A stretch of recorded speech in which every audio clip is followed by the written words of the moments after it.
পদও নাই, পতাকাও নাই, তারাও নাই।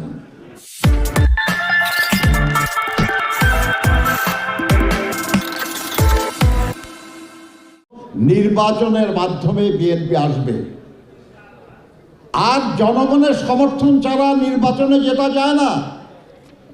আমাদের নেতা জনাব তারেক রহমান বলেছেন যে জনগণের আস্থা অর্জন করুন, জনগণের ভালোবাসা অর্জন করুন। দেশনেত্রী বেগম খালেদা জিয়া বলেছেন, আমি এর আগের এক মিটিংয়ে বলেছিলাম আপনাদের, যে আমাদের নেতা কর্মীদেরকে বলুন তারা শান্তভাবে মানুষের সঙ্গে যেন মেশে, তারা যেন মানুষের ভালোবাসা এবং শ্রদ্ধা অর্জন করে।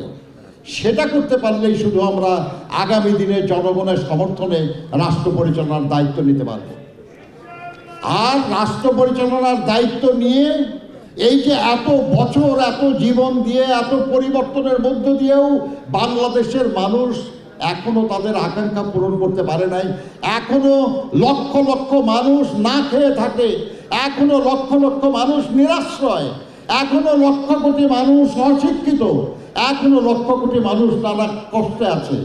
তাদের ভাগ্য পরিবর্তনের জন্য শহীদ জিয়ার 19 দফা, দেশনেত্রী বেগম খালেদা জিয়ার ভিশন 2030 এবং সর্বশেষ আমাদের নেতা জনাব তারেক রহমানের ঘোষিত 31 দফা কর্মসূচি বাস্তবায়নের জন্য আমাদেরকে চেষ্টা করতে হবে।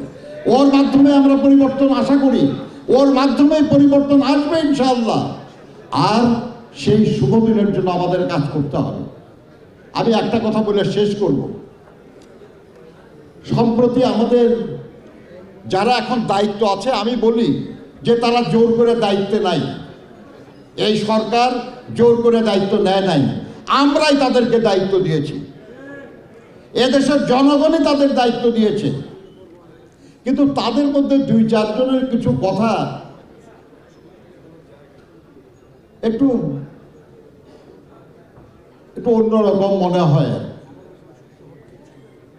আপনারা জানেন যে আমি শহীদ জিয়ার সঙ্গেও কাজ করেছি, কর্মী। উনি প্রতি সপ্তাহে প্রায় আমাদের সঙ্গে, নির্বাহী কমিটির যারা কর্মকর্তা ছিলাম, উনি বসতেন। আমাদের ভারপ্রাপ্ত চেয়ারম্যান সাহেব সপ্তাহে একদিন না, কখনো কখনো সপ্তাহে 2-3 দিনও আমাদের সঙ্গে বসেন। আপনার একদিন ওরকম ধানমন্ডি অফিসে আমরা মিটিংয়ে বসেছি, তা আমাদের একজন সাংগঠনিক সম্পাদক ছিলেন শাহ আব্দুল হালিম, উনি ইন্তেকাল করেছেন, আল্লাহ বেহেশত নসিব করুন তাকে।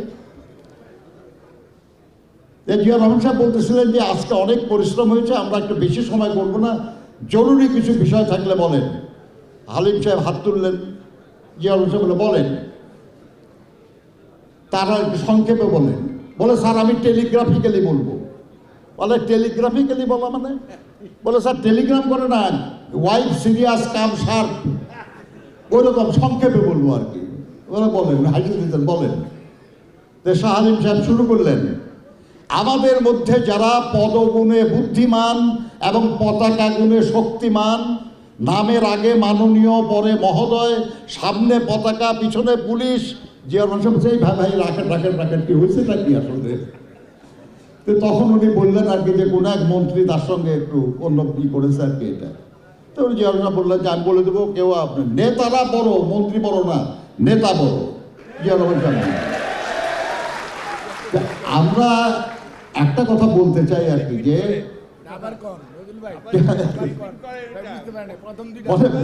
যে আছে কেউ যারা পদগুণে বুদ্ধিমান, পতাকা গুণে শক্তিমান।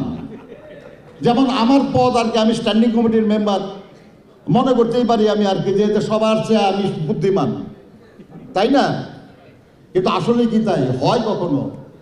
আপনি আমাদের এখানে সামনে যারা আছেন তার মধ্যে অনেকেই আছে কোনো না কোনো ব্যাপারে হয়তো আমার চেয়ে বেশি বোঝেন। সম্মান আমাদের পরস্পরকে করা উচিত।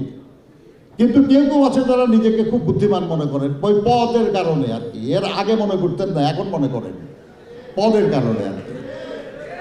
তো আমরা খালি একটা জিনিস বলতে চাই আর কি, যে হয় এটা মানে পদগুণে অনেকে নিজেকে বুদ্ধিমান ভাবে, পতাকা গুণে অনেকে নিজেকে শক্তিমান ভাবে, কিন্তু যখন পতাকা থাকে না তখন শুধু যে ডান্ডার উপর পতাকা থাকে ওইটা থাকে আর কি, তাই না?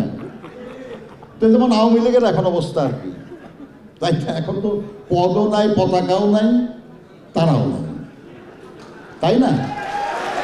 তো এখন আমরা শুধু বলবো এই কারণে,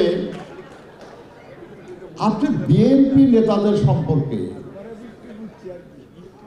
যে কেউ কথা বলবেন একটু চিন্তা করবেন শুধু, যে এই দলটা গত 16 বছর থেকে একটা স্বৈরাচারী সরকারের বিরুদ্ধে অব্যাহতভাবে লড়াই চালিয়ে এসেছে এবং এই দলের এত মানুষ গুম হয়েছে, খুন হয়েছে, লক্ষ লক্ষ নেতা কর্মীর বিরুদ্ধে মামলা দেওয়া হয়েছে, তারা এত কষ্ট করেছে এবং এই লড়াইয়ের ধারাবাহিকতাতেই আজকের এই পরিবর্তন। আমি বিশ্বাস করি আর কি, যে তাদের সম্পর্কে যে যাই মন্তব্য করেন ওই পদের কারণে করেন না। আমাদের সমালোচনা তো আমাদের অ্যাক্টিং চেয়ারম্যান সাহেব বলেছেন, তো উনি 27 দফা কর্মসূচি দিয়ে বলে দিলেন যে আমরা একটা দিলাম, আপনাদের আর কারো যদি কোনো পরামর্শ থাকে বা কোনো সংশোধনী থাকে আপনারা করতে পারেন। অর্থাৎ উনি বিশ্বাস করেছেন যে আপনারা সবাই, অনেকেই আছেন যারা হয়তো পরামর্শ দিতে পারেন, বুদ্ধি দিতে পারেন।